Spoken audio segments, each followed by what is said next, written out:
जैसे कहा औषधि दो, कुछ उपाय करो कि बुढ़ापा जाए जवान हो फिर। तो उनका जो पुत्र अपनी जवानी दे दे उसकी जवानी लेकर के फिर ये गृहस्थ धर्म का प्रयोग करे। अब वो हल तो मिल गया, तो सबसे बड़े पुत्र देवयानी के से संसर्ग जो प्रकट हुए थे महाराज यदु। यदु से कहा कि आप अपनी जवानी हमें दे दीजिए। तो उनका किस काम के लिए, कार्य क्या है? तो उनका मैं अभी भी इस विषय भोगों से तृप्त नहीं हुआ। नहीं, कदापि ऐसा नहीं हो सकता। और मनुष्य जब तक विषय सुख का त्याग नहीं करता, वैराग्य नहीं होता, तब तक उसे तत्व ज्ञान नहीं होता। इसलिए मैं ये स्वीकार नहीं करता। महाराज यदु ने मना कर दिया। तुर्वश, दैहु, अनु जो शर्मिष्ठा के भी पुत्र थे, उनसे भी कहा। उन सब ने कहा नहीं, जैसा हमारे बड़े भाई कहते हैं वैसे हम स्वीकार, हम नहीं जवानी देंगे। पुरुष से कहा, पुरु ने कहा पिताश्री आप ही हमारे परम पद हो। बहुत धर्मात्मा पुरुष ही भी। पुत्र का वास्तविक शरीर पिता का ही अधिकार है।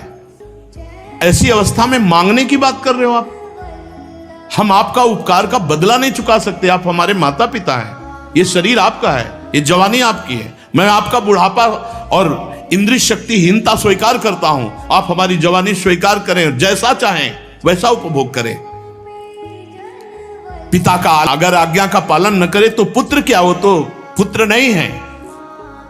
पुरु ने बड़ा आदर करके पिता का बुढ़ापा स्वीकार किया और इंद्रिय शक्तिहीनता स्वीकार कर ली। महाराज ययाति बहुत अंदर से प्रसन्न हुए कि पुत्र हो तो महाराज पुरु जैसा। 1000 वर्ष अपने पुत्र के यौवन का उपभोग किया। चलते हैं श्रीमद् भागवत महापुराण। प्रसंग चल रहा है, भगवान परमहंस श्री सुखदेव जी महाराज राजा परीक्षित को इक्ष्वाकु वंश के पहले महाराज निमि का, पहले रघुवंश का वर्णन हुआ, फिर चंद्रवंश का वर्णन हुआ, महाराज निमि का। अब श्री सुखदेव जी कहते हैं महाराज पुररवा के एक पुत्र था आयु, उसके 5 लड़के हुए, नहुष, छत्रव्रत, रजि, शक्तिशाली, रंभ, अनेना। ये भगवान जो श्री कृष्ण चंद्र जो प्रकट हुए, ये उन्हीं के पूर्वजों का वर्णन है। काशी का पुत्र काशी, काशी का राष्ट्र, राष्ट्र का दीर्घतमा, दीर्घतमा का धन्वंतर। यही आयुर्वेद प्रवर्तक भगवान धन्वंतरी के रूप में समुद्र से प्रकट हुए। यज्ञ भाग के भोक्ता भगवान वासुदेव के अंश हैं।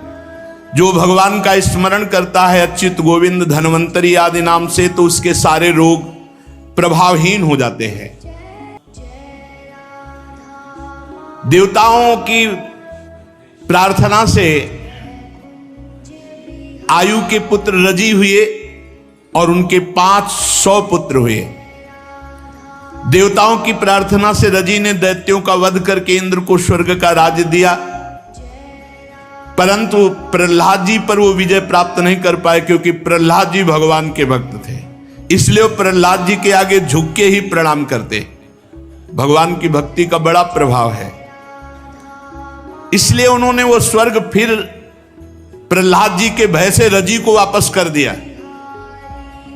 जब रजि की मृत्यु हो गई तो इंद्र के मांगने पर भी रजि के पुत्रों ने स्वर्ग नहीं लौटाया, तो बृहस्पति जी ने इंद्र की प्रार्थना से अभिचार विधि से हवन किया, इसलिए वो सब धर्म भ्रष्ट हो गए। तो अनायास ही फिर वो पराजित हो गए और देवराज इंद्र ने त्रिभुवनपति पद प्राप्त किया। छत्रव्रत की वंश परंपरा में इतने नरपति हुए। महाराज नहुष की वंश परंपरा, जैसे शरीरधारियों के 6 इंद्रियां होती हैं, ऐसे नहुष जी के 6 पुत्र थे। यति, ययाति, संयाति, अयाति, वियति, कृति। नहुष अपने बड़े पुत्र यति को राज्य देना चाहा, परंतु उन्होंने स्वीकार नहीं किया कि ये सब मायाकृत है, मुझे भगवान का भजन करना है। वो इस राजनीति में, प्रपंच में नहीं फंसना चाहते थे। क्योंकि राज्य एक ऐसी वस्तु है जिसमें अहंकार आने की संभावना है, मैं राजा हूं, और वो आत्मस्वरूप को ढककर भगवान से विमुख कर देता है। महाराज नहुष ये बड़े प्रतापी थे। एक बार ब्रह्म हत्या के भय से देवराज इंद्र कमलनाल में जाके छुप गए थे, तो त्रिभुवनपति पद खाली था। तो देवताओं ने विचार किया कि इंद्र पद पर किसको बैठाला जाए। तो उस समय बहुत चढ़े हुए तपस्या में और यज्ञों में महाराज नहुष थे। तो नहुष जी से प्रार्थना की कि आप देवराज इंद्र पद पर विराजमान होकर देवताओं का शासन कीजिए। तो उन्होंने कहा, मुझ मनुष्य में इतनी सामर्थ्य नहीं कि मैं आप अग्नि वायु देवताओं को आदेश करूं। तो उन्होंने कहा, जिसको तुम आदेश करोगे वो सामने आते ही आदि शक्ति आप में आ जाएगी, तो आप उससे ज्यादा बलवान हो जाएंगे, इसलिए आपको कोई पराजित नहीं कर सकता। और सब देवताओं ने स्वीकृति दे दी। तो देवराज इंद्र के पद पर महाराज नहुष बैठे। अब जब नहुष जी देवराज इंद्र के पद पर बैठे तो उनको लगा कि फिर देवराज की पत्नी हमारी सेवा में आवे, सची। तो खबर भिजवाई कि मैं इंद्र पद पे हूं। तो इंद्र भोक्ता होता है, त्रिभुवनपति है, हमारा आदेश है तुम हमारी सेवा में आओ। वो बृहस्पति गुरुदेव की शरण में गई कि गुरुदेव वैसे ही ब्रह्म हत्या से पति भयभीत है और हमारा पातिव्रत धर्म भी दांव पे लग जाएगा। नहुष ने आदेश किया सेवा में उपस्थित हो, तो उनका टालो, कुछ समय के लिए टालो। पर नहुष को व्याकुलता बढ़ी। फिर वो बृहस्पति जी के पास गई तो उन्होंने कहा, एक बात करो, इसकी बुद्धि भ्रष्ट हो रही है, ये परिस्त्री गमन करना चाहता है, इससे पता चला इसकी बुद्धि भ्रष्ट हो रही है और इसको पतन होने का समय आ गया है। तुम इसको बोलो कि ऋषियों की पालकी में बैठ करके हमारे महल पे आओ। ऋषियों की, सप्त ऋषियों की पालकी। अब उसकी बुद्धि खराब, जो जगत बंदनी ऋषि हैं उनको पालकी में जोत दिया और आज्ञा पालन करनी पड़ेगी, क्योंकि देवराज इंद्र पद पे है और जिसको आज्ञा करेगा उसका आधा बल उसके ऊपर आ जाएगा। अब इतनी व्याकुलता हुई सची से मिलने की कि उन्होंने संस्कृत में कहा सर्प सर्प, और एक लात मारी। अगस्त जी की भारी जटाओं में दुर्वासा जी बैठे थे।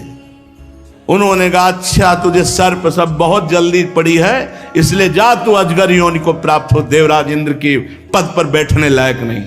महाराज नहुष अजगर योनि को जब प्राप्त होने लगे तो कहा, मेरा उद्धार कैसे होगा? तो कहा, तुम्हारे वंश में जब महाराज युधिष्ठिर वनवास में होंगे और जब तुम भीम को आहार के रूप में पकड़ोगे और वो जब आएंगे तो उनके दर्शन और संभाषण से तुम्हारी अजगर योनि से मुक्ति हो जाएगी। महाराज नहुष देवराज इंद्र पद बैठकर भी अजगर योनि को प्राप्त थे, इसलिए भगवान की शरण। ययाति अपने 4 छोटे भाइयों के 4 दिशाओं में नियुक्त करके स्वयं चक्रवर्ती सम्राट पर बैठे। शुक्राचार्य की पुत्री महान पवित्र देवी देवयानी ये ययाति को पति रूप में स्वीकार किया और दैत्यराज वृषपर्वा की पुत्री शर्मिष्ठा को भी पत्नी रूप में स्वीकार किया ययाति ने। तो राजा परीक्षित ने पूछा, ये उल्टी बात कैसे? क्षत्रिय वंश में महाराज ययाति और परम पवित्र भगवान शुक्राचार्य ब्रह्म ऋषि हैं और उनकी पुत्री देवयानी है, तो देवयानी का विवाह महाराज ययाति से कैसे हो गया? ये तो उल्टा है, धर्म विरुद्ध है। एक बार आप प्रसंग सुना होगा जो पीछे चर्चा हुई कि जब देवताओं ने देखा कि जितने दैत्य मारे जाते हैं सब मृत संजीवनी विद्या से जिला दिए जाते हैं, तो मृत संजीवनी विद्या देवलोक में भी आनी चाहिए। तो अब जाए तो कौन जाए? शुक्राचार्य जी उसको केवल दे सकते हैं। तो बृहस्पति के पुत्र कच्छ को तैयार किया गया। कच्छ ने कहा वहां जाते ही मार डाले जाएंगे क्योंकि ऐसे बलवान दैत्य हैं। तो उनका परहित लाग तजय जो देही संतत संत प्रशंसय तेहि, परोपकार के लिए आप हमारे कुल गुरु के पुत्र हैं, हमारी रक्षा के लिए आप जाइए। बड़ी सद्भावना पुष्ट करके किसी तरह तो वहां पहुंचे शुक्राचार्य जी के पास छुप छुपा के और दंडवत किया। तो उनका कौन हो, उनका सही परिचय दिया कि भगवान बृहस्पति के पुत्र कच्छ हैं। किस हेतु आना हुआ? उनका संजीवनी विद्या आपसे सीखना है, मृत संजीवनी विद्या। तो उनका ये बात पता लगते ही दैत्य जो है ना, काट काट के फेंक देंगे। तुम जाओ यहां से, संजीवनी विद्या तुम नहीं सीख पाओगे, क्योंकि दैत्यों का हर समय पहरा रहता है और वो सीखने देंगे नहीं। उनका नहीं भगवान, मैं प्राणों की बाजी लगाकर आपको गुरु रूप से वरण करता हूं संजीवनी विद्या के लिए। तो उनका हमारी पुत्री को रिझा लो, देवयानी को, शुक्राचार्य जी की पुत्री थी, तो फिर मैं तुम्हें मृत संजीवनी विद्या दे सकता हूं। तो परिचर्या में रहने लगे देवयानी जी की। सम अवस्था थी बराबर की, खेलना कूदना, पुष्प लाना, हर सेवा उनकी करते। बहुत समय हो गया, तब कहा गुरुदेव अब तो देख लो, आपकी पुत्री भी हम पे प्रसन्न है और आप भी प्रसन्न है, मृत संजीवनी दे दो। वो इस बात से डरते थे कि मृत संजीवनी देने का मतलब है हमारी मृत्यु हो जाना। उनका कुछ दिन और रुको, जाओ जंगल से समिधा लाओ। दैत्यों को पता चला समिधा लेने गए हैं, मार करके काट काट के छोटे छोटे टुकड़े करके फेंक दिया अलग अलग कच्छ के। बड़ा समय हुआ, देवयानी ने कहा कच्छ नहीं आए, तो उनका नहीं आएंगे कच्छ, क्योंकि वो काट के फेंक दिए गए। रोने लगी उनका, हम बिना कच्छ के जीवित नहीं रह सकती, वो हमारी इस परिचर्या सेवा में थे। शुक्राचार्य जी ने मृत संजीवनी विद्या का जे भी अनुसंधान किया, सब टुकड़े जुड़ के और कच्छ आ गए। बड़ी सामर्थ्य मृत संजीवनी विद्या। कच्छ से कहा कि भाई तुम जल्दी ले विद्या और निकलो यहां से, नहीं अब कुछ उल्टा होने वाला है। दैत्यों को पता चला कि कच्छ जिंदा हो गए, तो उनका अब की ऐसा करेंगे कि गुरुजी भी समझेंगे कि कुछ। कच्छ को जला के राख करके और पेय पदार्थ में डाल के शुक्राचार्य जी को पिला दिया। अब देवयानी जी ने कहा कच्छ, उन्होंने कहा कभी नहीं आएंगे कच्छ। रोने लगी, क्यों भगवान, आपकी विद्या में, बोले अब विद्या में सामर्थ्य की बात नहीं रही, अब कच्छ पेट में है। अगर हमने विद्या का प्रयोग किया तो हमारा पेट फाड़ के कच्छ प्रकट हो जाएगा। तो रोने लगी देवयानी जी की नहीं हमें कच्छ चाहिए। तो उन्होंने कहा फिर तुम्हें हम मृत संजीवनी विद्या सिखाते हैं, पहले सीख लो और फिर हम मृत संजीवनी का प्रयोग करेंगे तो हमें मार के कच्छ प्रकट हो जाएगा, फिर तुम हमें जिला देना, फिर हम कच्छ को संजीवनी विद्या देके भगा देंगे, आप रुकाएंगे नहीं। ऐसा ही किया। जो ही शुक्राचार्य जी ने मृत संजीवनी विद्या फड़ाक से पेट फाड़ करके कच्छ प्रकट हो गए, तो देवयानी ने संजीवनी विद्या का प्रयोग करके तुरंत शुक्राचार्य जी को जीवित किया और कच्छ को मृत संजीवनी विद्या दी और कहा जाओ यहां से। अब गुरुदक्षिणा की बात आती है जब, तो उन्होंने कहा भगवान विद्या तभी पूर्ण होती जब गुरु प्रसन्न होकर के गुरुदक्षिणा मांग ले, आप गुरुदक्षिणा मांगिए। तो शुक्राचार्य जी ने कहा हमारी बेटी जो चाहे, तो हाथ जोड़कर प्रणाम करके कहा कि आपकी क्या इच्छा है। तो कहा आपको पति रूप में वरण करने की। बोले कदापि नहीं, आज तक मैं आपकी परिचर्या में आपको गुरु के समान देखा है, आप हमारी गुरु की बेटी हो तो हमारे लिए गुरु के समान पवित्र हो, हम ऐसी कभी भावना ही नहीं की, आप गलत भावना कर रही। तो उन्होंने कहा यदि हमारी बात नहीं मानते हो तो मैं तुम्हें शाप देती हूं कि मृत संजीवनी विद्या व्यर्थ हो जाए। इतना कठिन कर प्रयास से तो सफलता मिली। अब उनको गुस्सा आ गई, उन्होंने कहा आपने बिना सोचे समझे शाप दे दिया, इसलिए मैं शाप देता हूं कोई भी ब्रह्म ऋषि तुम्हें पति रूप में प्राप्त ही नहीं होगा। और कच्छ चले गए। उसी शाप के वशीभूत देवयानी जी को कोई ब्रह्म ऋषि पति रूप नहीं प्राप्त होना था, पति रूप में। तो एक दिन जो दानवों के राजा वृषपर्वा हैं, उनकी पुत्री शर्मिष्ठा राजकुमारियों के साथ वन विहार के लिए, तो गुरु पुत्री देवयानी तो उनको भी साथ ले लिया। हजारों सखियां और उपवन में टहल रही थी। सुंदर पुष्प से लदे हुए अनेक वृक्ष, सुंदर सरोवर जिनमें कमल खिले हुए थे, भौरे गुंजार कर रहे थे, बड़ा ही सुंदर। उधर ये सब राजकुमारियां स्नान कर रही थी, सरोवर में खेल रही थी, नवयुवती थी और निर्वस्त्र थी। भगवान गौरी शंकर उस समय वहां से निकले, देवाधिदेव महादेव पार्वती जी। तो सब कन्याएं सकुचा गई और दौड़ पड़ी और अपने अपने वस्त्र, तो शीघ्रता के कारण देवयानी के हाथ में लगा शर्मिष्ठा का वस्त्र, राजकुमारी वृषपर्वा की पुत्री, और वो पहन लिया। देवयानी का जो वस्त्र शर्मिष्ठा, तो राजकुमारी ने कहा तुम्हारी हिम्मत कैसे हो गई, हमारे उपरोहित की कन्या होकर तुम हमारी राजकुमारी को ऐसा वस्त्र कैसे तुमने धारण कर लिया। देवयानी ने कहा कि तू ज्यादा बढ़कर मत बोल, तू हमारे वस्त्रों की अधिकारिणी नहीं। अब वहां राजकुमारी और देवयानी की बातचीत,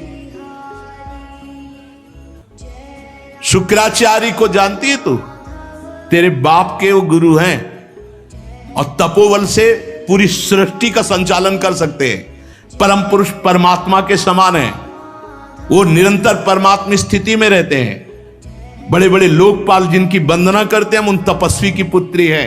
देवयानी ने कहा असुर मेरा शिष्य है, तू शिष्य की पुत्री है, हमारे कपड़ों को छोड़। जब देवयानी ने इस तरह, तो शर्मिष्ठा क्रोध से तिलमिला उठी और बहुत कड़ुआ बोलने लगी। शर्मिष्ठा की एक कड़ी बात सुनकर के देवयानी को बहुत क्रोध आया। शर्मिष्ठा ने अपनी राजकुमारियों का आदेश क्या, उठा इस गुरुपुत्री को फेंक दे कुएं में। फेंक दिया गया, वो तो राजकुमारी थी और सब चली गई। इधर महाराज ययाति जंगल में शिकार आदि के लिए, तो प्यास लगी, तो सेवकों ने कहा कि कोई है कुएं पे, तो उनका मैं देखता हूं, तो निर्वस्त्र देवयानी थी, क्योंकि निर्वस्त्र करके फेंकवा दिया था कुएं में। तुरंत ऊपर से वस्त्र डाला और फिर निकालने की, और अपना हाथ दे करके निकाला। देवयानी बहुत ही सकुचित मुद्रा में, ययाति ने कहा देवी केवल मैं आपके निकालने के भाव से आपको निकाला है। उनका वीर शिरोमणे, आज तक मेरा हाथ किसी ने नहीं पकड़ा, आप सुनकर कांप जाएंगे कि मैं कौन हूं। मैं भगवान शुक्राचार्य की पुत्री देवयानी हूं। ऐसा ही हुआ, ययाति के होश उड़ गए, साफ हो जाएगा। इतने बड़े ब्रह्म ऋषि की पुत्री का स्पर्श उनका मैंने केवल निकालने के उद्देश्य से, उनका डरो मत, ये मुझे पता है कि मुझे कोई ब्रह्म ऋषि स्वीकार नहीं करेगा, क्षत्रिय राजकुमारी स्वीकार करेगा, मुझे साफ है, इसलिए हम तुम्हें पति रूप में वरण करती हैं। वीरश्रेष्ठ, मैंने बृहस्पति के पुत्र कच्छ को शाप दे दिया था, उसी के शाप के कारण हमारा आपका संबंध होगा। ययाति को शास्त्र प्रतिकूल ये संबंध स्वीकार तो नहीं हुआ, पर उन्होंने जब देखा कि स्वयं देवयानी कह रही हो ऐसा साफ है, और देव सुंदरी देवयानी को देख करके तो मन वैसे भी स्वीकार कर लिया था। ययाति ने कहा यदि भगवान शुक्राचार्य राजी हो तो स्वीकार है। वीर ययाति देवयानी को वहीं छोड़कर चले गए कि जब भगवान शुक्राचार्य जी लेके आएंगे तो हम स्वीकार करेंगे। अब देवयानी रोती हुई शुक्राचार्य जी के पास पहुंची, और शर्मिष्ठा ने जो राजकुमारियों से उठवा के कुएं में डाल दिया था वो सारी बात सुनाई। शर्मिष्ठा की बात सुनकर भगवान शुक्राचार्य जी ने कहा, अरे मुझे कोई साधारण पुरोहित समझ लिया, इस लड़की ने मुझे साधारण पुरोहित समझ लिया। अरे मैं अपनी इच्छा करूं तो नया देश रच सकता हूं। देवयानी को लिया और कहा ऐसे राजा के यहां से निकल चलो। जब बृहस्पति को मालूम हुआ कि अगर शुक्राचार्य जी नाराज हो गए तो हमारा अस्तित्व ही नहीं रहा, तो चरणों में आके गिर गए। शुक्राचार्य जी ने बृहस्पति से कहा कि मैं अपनी पुत्री का अपमान नहीं सह सकता, जिसमें पुत्री राजी हो वही कार्य करो तो मैं रुक सकता हूं। बृहस्पति ने कहा जैसी आज्ञा महाराज। देवयानी से पूछा तुम क्या चाहती हो, तो उन्होंने कहा मैं जिसे पति रूप में वर्ण करूं उसकी दासी बनकर तुम्हारी पुत्री आजीवन के लिए समर्पित हो जाए। शर्मिष्ठा को दासी बना करके रखने के लिए बृहस्पति ने कहा पुत्री अगर तुम नहीं मानती तो पूरा राज्य संकट में हो जाएगा। शर्मिष्ठा ने अपने परिवार वालों को संकट से मुक्त करने के लिए देवयानी की बात स्वीकार कर ली, और दासी का वेश धारण करके ययाति महाराज को जब देवयानी दी गई तो शुक्राचार्य जी ने बड़े उत्साह से देवयानी का विवाह राजा ययाति के साथ कर दिया और शर्मिष्ठा दासी के रूप में दी गई। जब ययाति महाराज पाणी ग्रहण किए तो देवयानी ने कहा, एक बात ध्यान रखना, ये दासी कभी तुम्हारे नजदीक नहीं दिख, क्योंकि वो राजकुमारी है, वो भी सुंदर है, बृहस्पति की पुत्री, तो उनका कभी इसको अगर आपके समीप देखा, डरते थे महाराज ययाति देवयानी से, क्योंकि शुक्राचार्य जी पावर थे। उन्होंने कहा कि कभी सेज पर नहीं स्वीकार करूंगा। अब एक दिन देवयानी जब पुत्रवती हो गई थी तो शर्मिष्ठा ने महाराज ययाति जब उधर गए हुए थे तो एकांत देश में राजा को पकड़ा और कहा, महाराज आप मेरे पति हैं। वह, नहीं तुम दासी हो। तो किसकी दासी हूं? देवयानी की ना। तो दासी, जिसकी दासी उसका पति भी उसका पति होता है। उसने बड़े राजा की पुत्री थी, बड़ी प्रवीणता से महाराज ययाति को अपने वश में कर लिया। शर्मिष्ठा राजकुमारी थी, महाराज ययाति को अपने अधीन कर लिया। पता नहीं चला देवयानी जी को।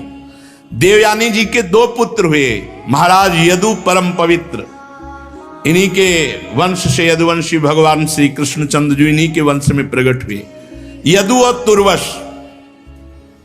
और बृहस्पति की पुत्री शर्मिष्ठा के 3 पुत्र हुए, द्रुहि, अनुपुरु। एक दिन देवयानी वन विहार में घूम रही थी तो देखा वन में 3 राजकुमार राज चिन्हों से युक्त। तो उनका चक्रवर्ती सम्राट महाराज ययाति के तो 2 पुत्र हैं, और ये राजकुमार जैसे चिन्ह धारण किए हुए पुत्र के नजदीक गए। बोले, तुम्हारे पिताश्री कौन है? बोले, महाराज चक्रवर्ती सम्राट ययाति। ययाति? किसके पुत्र हो तुम? तो कहा, मां शर्मिष्ठा के। देवयानी जी तुरंत ययाति के हाजिर हो। ययाति से कहा, तुमसे कहा था इसको स्वीकार में, हमारे 2 उनके 3। नाराज हो गई देवयानी जी। अब देवयानी जी इतना क्रोधित हो गई कि गुस्सा में भरकर छोड़ दिया और शुक्राचार्य जी के पास पहुंच गई।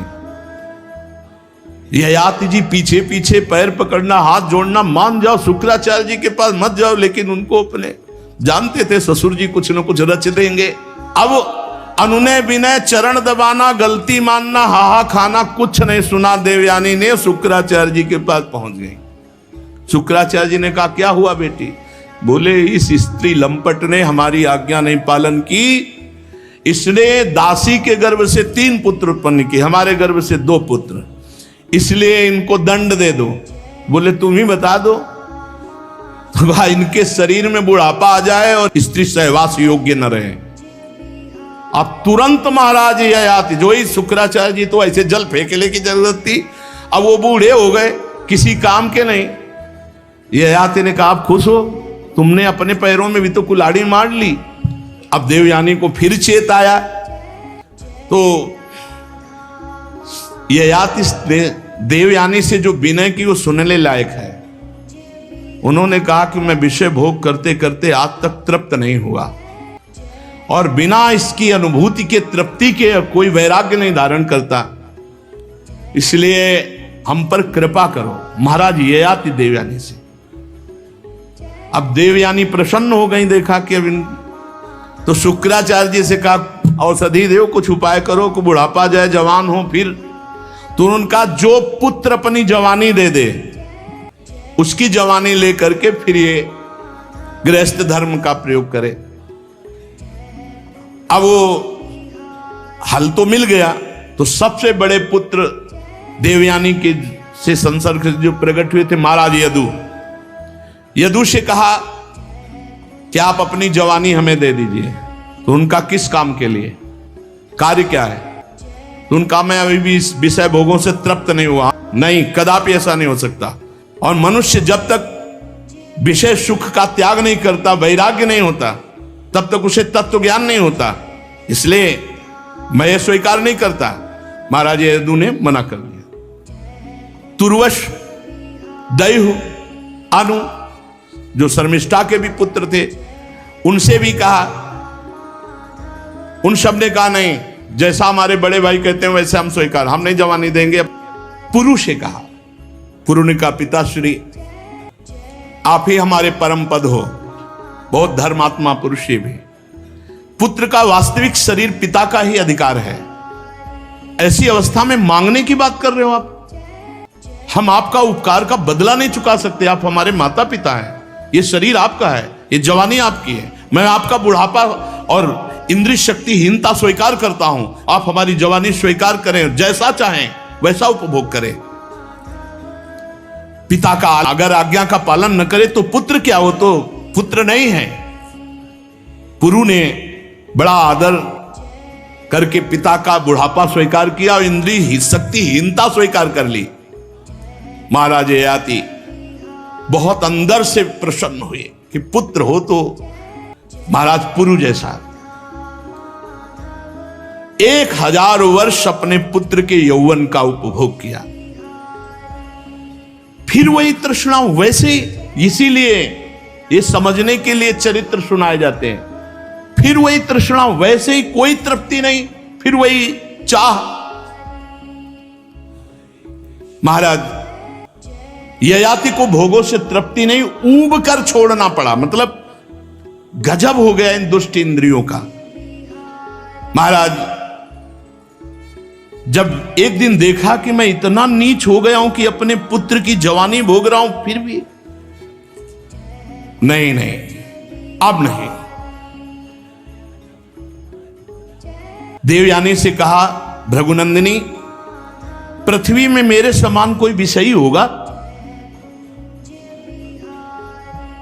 इंद्रियों का गुलाम हो चुका हूं, कोई परमार्थ की वृत्ति नहीं रह गई, केवल विषय सेवन, अपने पुत्र की भी जवानी भोग लिया, आज तक कभी तृप्ति नहीं हुई।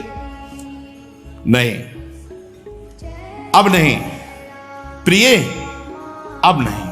बस यही बात जिसके जीवन में आ गई, अब लो नशानी अब ना नशइयो, जीत गया। जो इंद्रियों को छूट दे देता वो कितना भी बड़ा विद्वान या बलवान हो, नष्ट हो जाता है। राम कृपा भव निशा सिरानी, जागे पुण्य न रसइयो, अब लो नसानी अब ना नसइयो। बहुत हो गया, अब इंद्रियों का खिलवाड़ नहीं। विषयों का सेवन करते करते हाय हाय मेरे पुत्र की 1000 वर्ष आयु मैंने भोग ली, फिर भी वही भोग लालसा। इस वासना और भोगों की तृष्णा का अंत नहीं। आज मैं परमात्मा को साक्षी करके निश्चित करता हूं कि आज के बाद इन भोगों को स्वीकार नहीं करूंगा। यही जय है, जिसकी समझ में जब आ जाए और निश्चय कर ले, वही जय है। ययाति ने अपनी जो पुत्र की जवानी थी पुरु को लौटा दी, वो बुढ़ापा ले लिया और निश्चिंत होकर भगवान के चिंतन में लग गए। दक्षिण पूर्व दिशा में द्रुहि, दक्षिण में यदु, पश्चिम में तुर्वस, उत्तर में अनु को राज्य देकर अपने सिंहासन पर पुरु को बैठाला और आप सब कुछ त्याग कर वनवास ले लिए। बहुत वर्षों तक घोर तपस्या परायण रह करके आप विचार करो, ये है निश्चय। जब छोड़ दिया तो छोड़ दिया, चल दिया। बहुत कठोर तप करके वन में जाकर समस्त आसक्तियों का त्याग करके आत्म साक्षात्कार करके त्रिगुण में लिंग शरीर को भस्म करके परमात्मा वासुदेव की भागवतिक गति को प्राप्त हुए महाराज ययाति, जो बड़े बड़े संत जन प्राप्त करते हैं। स्त्री पुरुष परस्पर मोह के कारण, ये जो आसक्ति के कारण बंधे रहते हैं, इसी से आत्मबोध नहीं हो पाता। ये हंसी खेल नहीं है माया मोह का त्याग करना। स्वजन संबंधियों का जो एक जगह इकट्ठा होना, उनका आकर्षण होना, ये बहुत बड़ा माया का फंदा। इससे अलग होना बहुत कठिन है। कोई श्री कृष्ण कृपा पात्र ही ऐसा अनुभव करता है कि भोगों में सुख नहीं है, संसार के संबंध मिथ्या हैं, और अपने चित्त को निरंतर परमात्मा में लगाकर भगवान वासुदेव को प्राप्त होता है। परीक्षित, जिस महाराज पुरु की बात कर रहे हैं, उन्हीं के वंश में तुम्हारा जन्म हुआ। पुरुवंशी परीक्षित है। इसी वंश के वंशधर बड़े राजर्षि ब्रह्मर्षि हुए हैं। पुरु का जन्मेजय, जन्मेजय का प्रचीनवान, प्रचीनवान का प्रवीर, प्रवीर का नमस्यु, नमस्यु का पुत्र हुआ चारुपद, चारुपद से सुद्यु, सुद्यु से बहुगो, बहुगो से संयाति, संयात से अहयाति और अहयात से रौद्राक्ष। विश्वात्मा प्रधान प्राण से जैसे 10 इंद्रियां होती है, वैसे घृताची अप्सरा के गर्भ से रौद्राश्व के 10 पुत्र हुए। ऋतेयु, कुक्षेयु, स्थंडलेयु, कृतेयु, जलेयु, संतेयु, धर्मेयु, सत्ययु, व्रतेयु और बनेयु। परीक्षित, उन्हीं से ऋतेयु का पुत्र हुए रंतिभार। रंतिभार के 3 पुत्र हुए, सुमति, ध्रुव, अप्रतिरथ। और अप्रतिरथ का पुत्र हुआ कर्ण। कर्ण ऋषि का मेधातिथि, मेधातिथि के प्रष्कर्ण आदि ब्राह्मण हुए। और सुमति का पुत्र रैभ्य और रैभ्य के दुष्यंत हुए। एक बार महाराज दुष्यंत वन में सैनिकों के साथ शिकार खेलने के लिए गए हुए थे, तो पास में कर्ण ऋषि का आश्रम था।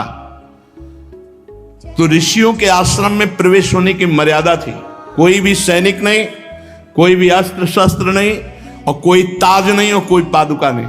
साधारण वेश में महाराज दुष्यंत 2 अंगरक्षकों के साथ। और उस समय कर्ण ऋषि आश्रम में थे नहीं। उस समय एक सुंदरी देवी, जो लक्ष्मी के समान अंग कांति वाली, जिससे पूरा आश्रम जगमगा रहा था, उसे देख करके दुष्यंत जी मोहित और घबरा गए। शकुंतला, मेनका की पुत्री।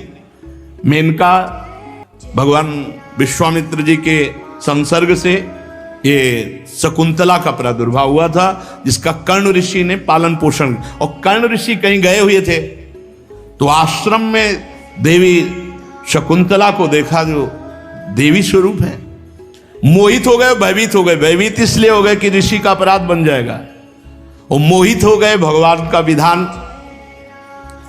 बहुत नम्रता पूर्वक अंदर गए और हाथ जोड़कर बातचीत की, मैं कर्ण ऋषि से मिलने आया हूं, तो वो महाराज तो नहीं। शकुंतला को देखने से दुष्यंत जी के हृदय में भाव बदल गया। उनका, देवी मैं साफ आपसे कह रहा हूं, आज तक मेरा मन कभी किसी को देखकर विकार युक्त नहीं हुआ। क्षमा चाहता हूं, आपको देखकर ऐसा विकार युक्त हो रहा, मानो आप हमारी पत्नी बनेंगी। तो मुस्कुराते हुए शकुंतला जी ने कहा, कमल दल के समान सुंदर नेत्र वाले, आप हमारा परिचय भी तो जानते हो। मेरे हृदय का आकर्षण आपके प्रति हो रहा है, इसका मतलब कोई दैवी विधान है, क्योंकि दोनों पवित्र हैं। मैं स्पष्ट आपसे कहना चाहता हूं कि पूर्ववंशियों का चित्त कभी अधर्म में नहीं झुक सकता, और मेरा मन तुम्हारी तरफ आकर्षित हुआ। तो शकुंतला ने कहा, मैं विश्वामित्र की पुत्री हूं, मेनका अप्सरा मेरी मां है, जो मुझे छोड़कर चली गई, और मेरा पालन पोषण और मेरे साक्षी पवित्रता के महर्षि कर्ण हैं। वीर शिरोमणे, आपने पवित्र भाव से अपनी भावना व्यक्त की, इसलिए कमल नयन आप यहां बैठिए और मेरा आदर सत्कार स्वीकार कीजिए। दुष्यंत ने कहा, सुंदरी तुम कुशिक वंश में उत्पन्न हो, तो मेरा मन ठीक जगह गया, क्योंकि अधर्म की वृत्ति मेरे में कभी नहीं है। तो आप राजकन्या हो, तो आप अपने योग्य पति का वर्ण कर सकती हो। मैं चक्रवर्ती सम्राट महाराज दुष्यंत हूं। शकुंतला की वृत्ति घबराहट में तो हुई कि बिना कर्ण ऋषि के स्वीकृति कर ले और ऋषि आके शाप दे दे। शकुंतला स्वीकृति घबराहट से युक्त होकर के दी। दुष्यंत जी ने गांधर्व विधि से एकांत में पति पत्नी का भाव स्वीकार किया और राजधानी में चले आए और कहा, समय से हम तुम्हें बुलवा लेंगे। महर्षि कर्ण जब वन में आए तो शकुंतला भयभीत थी, क्योंकि दुष्यंत से सहवास हो गया था। कर्ण ऋषि ने कहा, बेटी तुम संकोच मत करो, मैंने ध्यान के द्वारा देखा है वो और कोई नहीं, चक्रवर्ती सम्राट महाराज दुष्यंत है और बड़े धर्मात्मा हैं। कुछ समय बाद महर्षि कर्ण के ही आश्रम में बालक प्रकट हुआ, विधि पूर्वक संस्कार किए गए और उसका नाम भरत हुआ। इतना बलवान था कि बड़े बड़े सिंहों को खेलता था, सिंहों के साथ खेलता था। भगवान का अंशावतार था, अमित पराक्रम था। शकुंतला जब देखा कि बहुत समय हो गया, महाराज दुष्यंत ना तो किसी सैनिक को भेजा, ना मंत्री को भेजा, ना कोई खबर। शकुंतला जी ने भरत जी को लिया और गई सभा में और कहा, महाराज आप पहचानते हैं मैं आपकी पत्नी हूं और ये पुत्र आपका है। तो दुष्यंत जी ने कहा, ऐसे थोड़ी क्या करके बोल दे कि मैं पत्नी हूं, ये पुत्र है, क्या प्रमाण है आपके पास? अस्वीकार कर दिया। राजा दुष्यंत ने जब अस्वीकार इसीलिए किए थे कि हर कोई नहीं जानता था, हर कोई नहीं जानता था। तो भरत जी को राजपद पर स्वीकार करने के लिए मंत्री पूरा परिकर जानना चाहिए। तो सत्य को भगवान साक्षी करते हैं। उन्होंने कहा कि निर्दोष पत्नी हो और निर्दोष पुत्र है, इसका क्या प्रमाण? तो तुरंत आकाशवाणी हुई, ए दुष्यंत, ऐसे शब्द नहीं, ये देवी है, कोई साधारण नारी नहीं। और तुम्हें अपने पुत्र के लक्षण नहीं दिखाई दे रहे? सिंह की वत खड़ा है दरबार में। दुष्यंत, अगर अब दोबारा शकुंतला का तिरस्कार किया तो यह है धर्म, धर्म इसे कहते हैं। भगवत वाणी हुई, दोबारा शब्द अवहेलना के मत बोल देना कि क्या प्रमाण कि ये पुत्र हमारा है, तुम पत्नी हमारी हो। अपने पुत्र का भरण पोषण करो, स्वीकार करो। यही चाहते थे दुष्यंत जी कि सभा में दिव्यता की है, क्योंकि एकांत मिलन था, इसको कौन जानता। शकुंतला परम पवित्र देवी है और यह गर्भ तुम्हारा ही धारण कराया हुआ है, आकाशवाणी ने ऐसा कहा। दुष्यंत जी ने सहर्ष भरत जी को स्वीकार किया और राजगद्दी चक्रवर्ती सम्राट पद पर अभिषेक किया और आप वनवास कठोर तप करके भगवान को प्राप्त हुए। आज भारतवर्ष इन्हीं के नाम से गाया जाता है। पृथ्वी पर महामहिमा जो भरत जी, उन्हीं के नाम से भारत। उनके दाहिने हाथ में सुदर्शन चक्र का चिन्ह था, पैरों में कमल कोश था और महाराज्याभिषेक की विधि से उनको राजपद पर अभिषिक्त किया गया। भरत ममता के पुत्र दीर्घतमा मुनि को पुरोहित बनाकर गंगा तट से गंगा सागर गंगोत्री तक 55 पवित्र अश्वमेध यज्ञ किए। यमुना तट से प्रयाग तक, यमुनोत्री तक 78 अश्वमेध यज्ञ किए। बड़े महात्मा पुरुष थे। यज्ञों की धनराशि से तृप्त कर दिया ब्राह्मणों को। दुष्यंत कुमार भरत यज्ञी अग्नि स्थापन बड़े उत्तम। करोड़ों अरबों गौओं का दान। 1000 ब्राह्मण में से प्रत्येक ब्राह्मण को एक एक बद्ध गौएं, 13,084 ये गौएं एक एक ब्राह्मण को, और 33, 55 और 78, 55 और 78 कितने हैं? हाँ, ऐसे ब्राह्मणों को स्वर्ण से जटित घोड़े प्रत्येक ब्राह्मण, और 133 अश्वमेध यज्ञ किए। समस्त नरपतियों को असीम आश्चर्य में डाल देने वाले महाराज दुष्यंत पुत्र भरत हुए। उन्होंने भगवान श्री हरि को गुरु के रूप में वर्ण करके उनकी प्रसन्नता के लिए यज्ञ की। यज्ञ में एक कर्म मशनार होता है, उसमें भरत जी ने सुवर्ण से विभूषित श्रेष्ठ दांतों वाले 14 लाख हाथी ब्राह्मणों को दान किए। भरत जी ने जो महान कर्म किया वो न पहले कोई राजा कर सका और न आगे कोई कर सकेगा। जैसे कोई स्वर्ग से हाथ नहीं छू सकता, ऐसे दुष्यंत पुत्र भरत की बराबरी नहीं कर सकता। भरत ने दिग्विजय के समय किरात, रोहण, यवन, अंध, कंक, खस, शक, म्लेच्छ इन सब ब्रह्मद्रोहियों को, समाज द्रोहियों के मूड़ मुड़ा कर छोड़ दिए, किसी को मार दिया, ऐसे किए। बलवान असुर भाव वालों को पराजित करके रसातल में मिला दिया भरत जी ने। ऐसे राजा थे। वो अपनी प्रजा का 27,000 वर्ष तक एक क्षत्र चक्रवर्ती सम्राट पद से शासन किया और अंत में यह निश्चय किया कि सब व्यर्थ है। यही खास बात, ये सब व्यर्थ है। 133 अश्वमेध, ये सब दानपन, उन्होंने सार्वभौम संपत्ति, अखंड शासन, जीवन सब कुछ मिथ्या समझकर उदासीन हो गए। ये सब व्यर्थ है, भगवान की प्राप्ति ही सत्य है। सोचो, ऐसे ऐसे सम्राटों को बाद में अनुभव हुआ कि ये सब व्यर्थ है। विदर्भ राज की 3 कन्याएं भरत की पत्नियां थीं, उनसे पुत्र हुए। भरत ने देखा और कहा, ये बच्चे मेरे अनुरूप नहीं हैं। तो माताओं ने उन बच्चों को ही, भरत के कोई संतान नहीं हुई, जो हुई थी उनको स्वीकार नहीं किया, मेरे अनुरूप नहीं। तब मरुदगणों ने प्रसन्न होकर भरत को भरद्वाज नामक पुत्र प्रदान किया। भरद्वाज की उत्पत्ति बड़ी गुप्त रीति की है। बड़ा भजन के सिवा कोई काम पर विजय नहीं प्राप्त कर सकता, चाहे जितना ज्ञान हो जाए। भरद्वाज की उत्पत्ति का बड़ा सूक्ष्म विषय, इसलिए ज्यादा इनको खोलकर नहीं कहा जाता, और इनमें गूढ़ रहस्य होता है। तो बृहस्पति जी की भाई थे उतथ्य ऋषि, बड़ा विचित्र। अब महाराज बृहस्पति जी परम ज्ञानी है, बृहस्पति जी जैसा ज्ञान किसको है?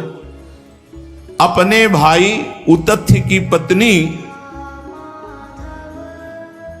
तो बृहस्पति जी ने जब उतथ्य की पत्नी से सहवास करना चाहा तो उसमें पहले से गर्भ था, बलपूर्वक गर्भाधान किया। ये देव उत्पत्ति है। उतथ्य जी की पत्नी का नाम ममता था, वो बहुत भयभीत हो गई। उस समय जो पुत्र हुआ भरद्वाज, उनका नाम हुआ भरद्वाज ऋषि, परम पावन महात्मा। अब ये साधारण क्रियाएं तो है नहीं ना, देव उत्पत्ति है। महापुरुष भरद्वाज जी ऋषि, भरद्वाज ऋषि इनके गोत्र चलते हैं। अब बृहस्पति जी ने छोड़ दिया और उतथ्य जी ने स्वीकार नहीं किया,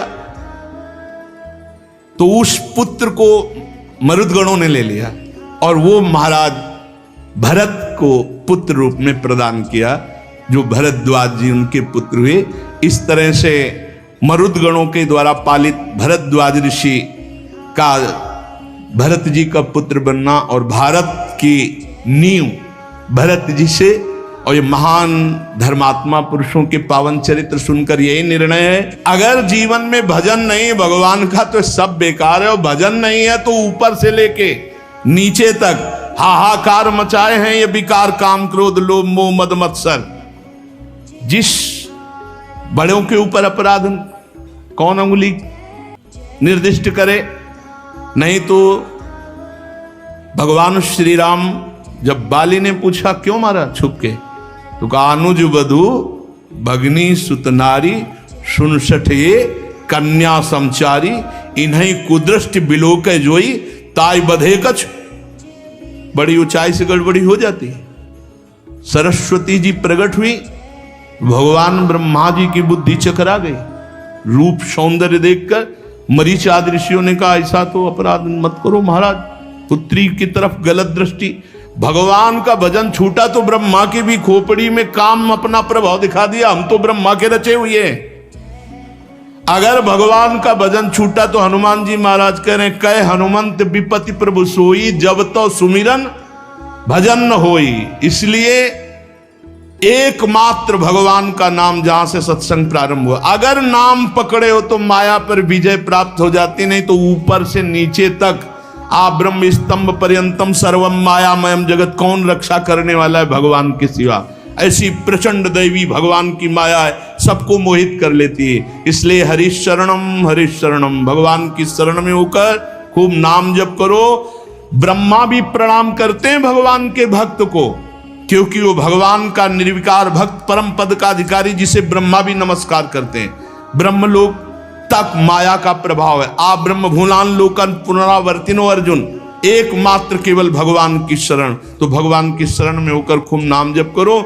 इन सब चरित्रों को सुनने से लगता है इतना वैभव, और बाद में कुछ नहीं, सब छोड़कर वनवास करके भगवान की प्राप्ति, तो पीछे समय काहे को बर्बाद करे। भगवान में लगो, खूब नाम जप करो, धर्म पूर्वक आचरण करो, जीवन आनंदमय हो जाएगा। और कलिकाल में बहुत जल्दी भगवत प्राप्ति होती। अन्य युगों से महान कृपालु कलिकाल है।